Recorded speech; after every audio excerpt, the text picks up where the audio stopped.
Days know your breath episode 8. ఎక్కువగా breath తీసుకుంటే ఇంకా ఎక్కువగా ఆక్సిజన్ వస్తుందా? మీ అందరికీ ఒక చిన్న క్వశ్చన్. ఎక్కువగా బ్రీత్ చేస్తే మన బాడీకి ఇంకా ఎక్కువగా ఆక్సిజన్ వస్తుందా? చాలా మంది వెంటనే ఎస్ అంటారు, కానీ ఇక్కడే ఒక ఇంట్రెస్టింగ్ ట్విస్ట్ ఉంది. మన బ్రీత్ గురించి ఇప్పటి వరకు మనం ఒక విషయం చూసాం. ఆక్సిజన్ ఇంపార్టెంట్, కానీ కార్బన్ డైఆక్సైడ్ కూడా చాలా ఇంపార్టెంట్. ఇప్పుడు ఇమాజిన్ చేయండి, మీరు అవసరానికి మించి చాలా వేగంగా ఎక్కువగా బ్రీత్ చేస్తున్నారు అని అనిపించవచ్చు.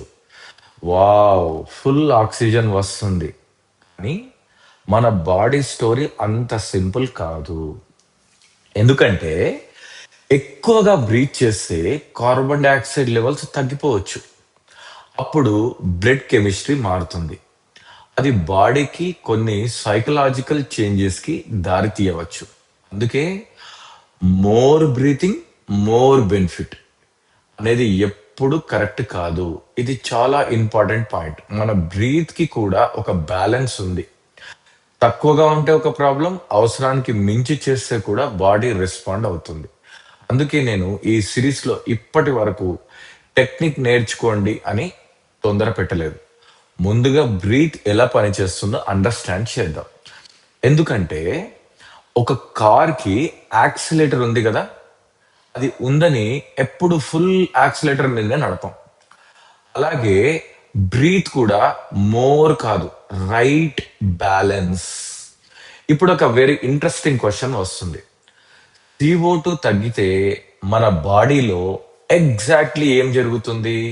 మనకు డిజినెస్ ఎందుకు రావచ్చు? చేతులు ముఖం దగ్గర టైటనింగ్ ఎందుకు అనిపించవచ్చు?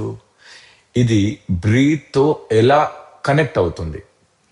అది మన నెక్స్ట్ డిస్కవరీ. ఈరోజు మాత్రం ఏ బ్రీతింగ్ ఎక్స్పెరిమెంట్ చేయాల్సిన అవసరం లేదు. ఒక్క విషయం గుర్తుంచుకోండి, మోర్ బ్రీత్ అంటే ఎప్పుడు మోర్ బెనిఫిట్ కాదు.